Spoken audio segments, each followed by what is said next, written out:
estructuras civiles armadas y empresarios de la siembra. Tales hechos se encuadran en un contexto compuesto, entre otros, de la pertenencia a un colectivo, a los consejos comunitarios menores, tal como ya lo dijimos, y su permanencia en el territorio. Aquí hemos hablado de las decisiones de la Corte de Constitucionalidad y es importante mencionar el censo a que ha hecho referencia las partes que nos precedieron. La Corte de Constitucionalidad, en mayo de 2010, el mismo día que tuvimos una audiencia pública aquí, ordenó al Estado colombiano realizar un censo para determinar quiénes son los miembros de los consejos menores, quiénes son los miembros que tienen el derecho, conforme a la Ley 70, a los territorios colectivos. Ese censo aún no ha culminado y no tenemos un resultado hoy en día. El censo con el que cuenta la Corte y que ha tenido a lo largo de este tiempo, que se ha venido actualizando, ha sido gracias al esfuerzo de los representantes de los beneficiarios, pero no es el censo oficial ordenado por la Corte de Constitucionalidad. ¿Por qué es importante ese censo? ¿Por qué la Corte de Constitucionalidad ha ordenado ese censo? Porque una vez que determine quiénes son los miembros de los consejos menores y los que tienen el derecho conforme a la Ley 70, puede determinar quiénes son los que tienen derecho a la totalidad, a decidir qué es lo que pasa en el territorio de las cuencas del Jiguamiandó y Curvarado.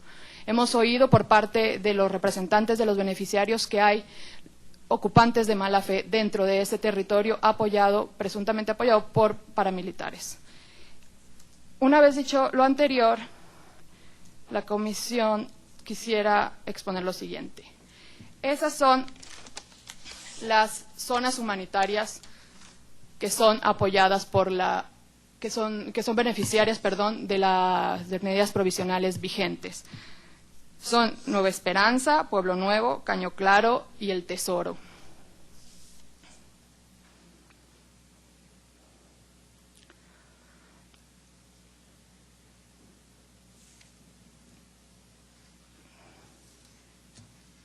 La situación de las personas que habitan las zonas humanitarias de las cuencas del Jiguamiandó y el Curvarado es, como toda dinámica humana, compleja. Actualmente, las medidas provisionales cobijan a un total de 161 familias, información que fue aportada hace ya varios años. Esas familias han crecido, se han multiplicado, unos han muerto, otros han nacido, otros se han separado, se han vuelto a casar. Esa situación ha aumentado de esas 161 familias a 214. Con la información que tenemos, repite la comisión, por el esfuerzo realizado por los representantes de los beneficiarios y no del Estado colombiano. Asimismo, esas familias se han desplazado dentro de este territorio del Jiguamiandó, de las cuencas del Jiguamiandó y el Curvarado. Las familias deciden moverse y crear otra zona humanitaria. Estas zonas humanitarias han ido creándose con el paso del tiempo, con lo cual en el futuro se pueden crear nuevas zonas humanitarias y las familias se están desplazando de un lado o pueden desplazarse de un lado a otro. Esta imagen que tienen ustedes en pantalla ejemplifica esta situación de movimiento. Las familias protegidas por medidas provisionales que se encontraban en el Tesoro, algunas de ellas se trasladaron hacia el norte al lugar llamado Camelias el Tesoro. También de familias protegidas por medidas provisionales en el lugar de Andalucía, Caño Claro, se trasladaron a la zona humanitaria de Camelias el Tesoro. Esta situación ha sido puesta en conocimiento del Estado y el Estado ha entendido que estas familias siguen siendo protegidas y, de hecho, en efecto, como se ha ido informando esta Corte a lo largo de los años, hay presencia, hay protección para Camelias el Tesoro y la Corte así lo ha reconocido en sus resoluciones. Posteriormente, esta dinámica humana, además de las familias que ya existían en este lugar, han regresado. Nosotros hemos expuesto, y la Corte bien sabe desde el principio de estas medidas, hay un problema muy grave con el desplazamiento por la situación de violencia y de extrema gravedad en la zona, que hizo que muchas familias, antes de la solicitud inicial de medidas provisionales hace más de 7 años salieran de la zona. Algunas familias a lo largo de estos años han decidido regresar a estas zonas que están protegidas por medidas provisionales, con lo cual esto aumenta el número de familias más allá de la multiplicación de las familias originarias de la zona, protegidas por medidas provisionales. Ahora, tenemos la situación de la Comisión está solicitando la ampliación respecto de 3 nuevas zonas humanitarias, que es Caño Manso, Caracolí y Argenito Díaz en Llano Rico, que son las que tienen ustedes en pantalla. La Comisión entiende que estas 3 zonas humanitarias comparten exactamente los mismos factores de riesgo que las demás, y el Estado colombiano así lo ha reconocido en su exposición, hablando de la idéntica situación de riesgo. La Comisión Interamericana en abril de 2011 fue comunicada de una situación de extrema gravedad y urgencia por la presencia de grupos paramilitares en la zona, que siempre los hay, siempre hemos sabido desde el inicio de estas medidas provisionales que los hay, pero hubo un aumento significativo, no solamente el aumento paramilitar, sino el retiro de la tropa. En esta audiencia hemos escuchado que el gobierno colombiano ha dicho que se debió a un movimiento y que nunca se retiró la tropa y que no hubo presencia paramilitar ni la hay. En esta audiencia también hemos tenido el testimonio de Santander Nisperusa, y hay múltiples testimonios aportados por los representantes de los beneficiarios, de gente que estaba en la zona, de miembros de las zonas humanitarias que confirman no solo la alta presencia militar, sino la ausencia de el retiro de los militares por varios días. Los militares regresaron, tenemos información que el ejército regresó a la zona, no en la cantidad de elementos como informa el Estado, y que la protección no es constante.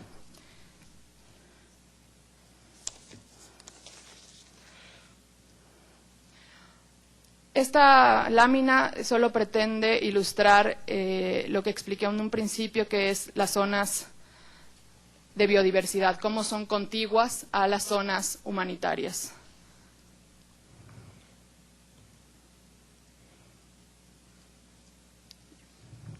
Estas son las zonas de biodiversidad respecto de las cuales la Comisión estaría solicitando una ampliación, que son contiguas a las 3 zonas humanitarias respecto de las cuales se está solicitando la ampliación. Es decir, el universo que la Comisión está solicitando de protección de medidas provisionales es el que ustedes tienen en pantalla, que incluye Caño Manso, Caracolí, Camelias El Tesoro, Andalucía Caño Claro, Argenito Díaz, El Tesoro, Nueva Esperanza y Pueblo Nuevo, con sus respectivas zonas de biodiversidad.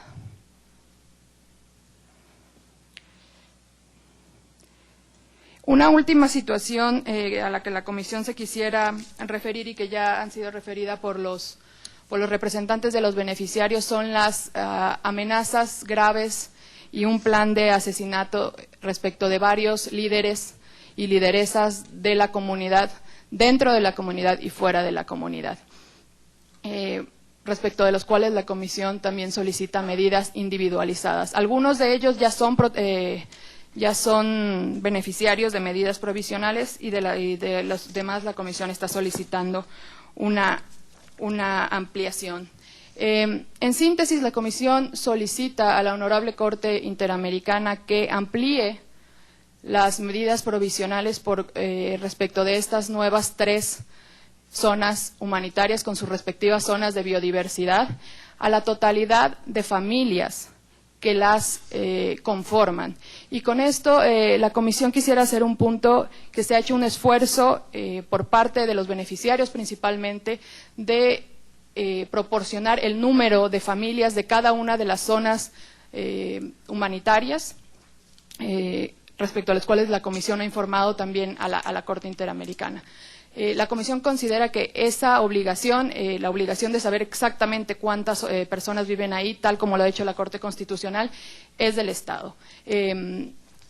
Y sin perjuicio de eso, la Comisión considera que las medidas abarquen a toda familia que viva en las zonas humanitarias, pues como hemos dicho, todos ellos son parte del Consejo Menor de las cuencas del Gigomeandó y el Curvarado. Son personas perfectamente identificables y por eso la Comisión solicita que así lo declare la Corte.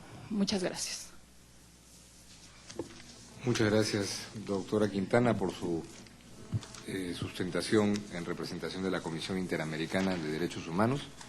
Corresponde ahora que el Estado ejerza su derecho de réplica en los términos y sobre los puntos que considere pertinentes, pero les agradecería que hagan particular referencia al aspecto específico de la solicitud hecha por la Comisión con el respaldo de los representantes de los beneficiarios en cuanto a la ampliación a las 3 zonas que han sido mencionadas. ¿Cuál es la reacción del Estado? ¿Qué piensa al respecto? Si comparte o no dicha solicitud. Adelante, doctor Echeverría.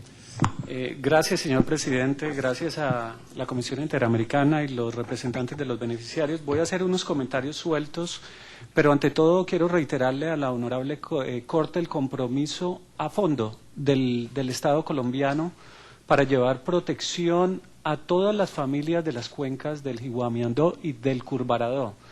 Yo quiero un poco recordarle a los honorables jueces que estamos hablando de un territorio de más de 100.000 hectáreas, en una gran parte selva difícil de trasladarse, de movilizarse. Es una zona muy grande y bastante compleja. Como lo mostraban las filminas, además cruzada por numerosos ríos.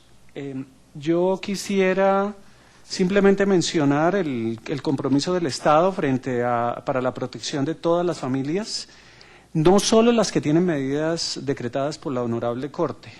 De todas maneras, yo le quiero pedir muy respetuosamente a los honorables representantes, porque aquí se ha hablado muchas generalidades, se ha hablado de visitas, llegadas de 200, en un momento se dijo que 200, luego 300 paramilitares.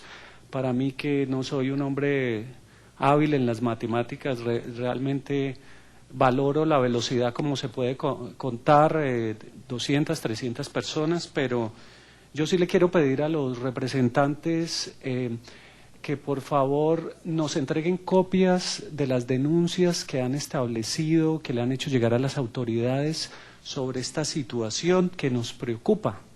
Pero sí, por ser una zona tan extensa y tan difícil, y a pesar de haber la mejor voluntad del Estado, sí nos interesa saber cuándo ocurrieron para poner en alerta a las autoridades, a la Fiscalía y a las fuerzas de seguridad. Nos gustaría también saber qué lesiones, qué violaciones a los derechos humanos se produjeron en esas movilizaciones que nos mencionan de 200 y 300 paramilitares. ¿Cuánta gente murió? ¿Cuánta gente sufrió violaciones a la integridad física de ellos? Entonces sí le rogamos a los representantes que nos hagan llegar, si así lo consideran, directamente o a través de la Honorable Corte Interamericana de Derechos Humanos. También quiero solicitarle a los representantes, y creo que no es una buena estrategia llamar uno un domingo cuando tiene una emergencia a un conmutador de una oficina pública, porque pues la respuesta generalmente no la hay, y yo creo que los honorables representantes cuentan con los teléfonos de la mayoría de los funcionarios públicos que estamos aquí presentes para ese tipo de emergencias. Yo creo que llamar a un conmutador, nos queda muy claro, no es una buena estrategia, porque como funcionarios queremos atenderla. Quiero hacer unos comentarios relacionados con lo que dice la Honorable Comisión Interamericana de Derechos Humanos. Nuevamente, como lo hemos dicho en nuestras respuestas y lo reiteramos con el mayor respeto, seguimos manejando generalidades, seguimos diciendo que ha habido desapariciones forzadas, asesinatos, pero a nosotros como funcionarios, que nos obliga por supuesto nuestra Constitución y nuestra ley, nos interesa saber exactamente cuáles son esas violaciones a los derechos humanos para ponerlos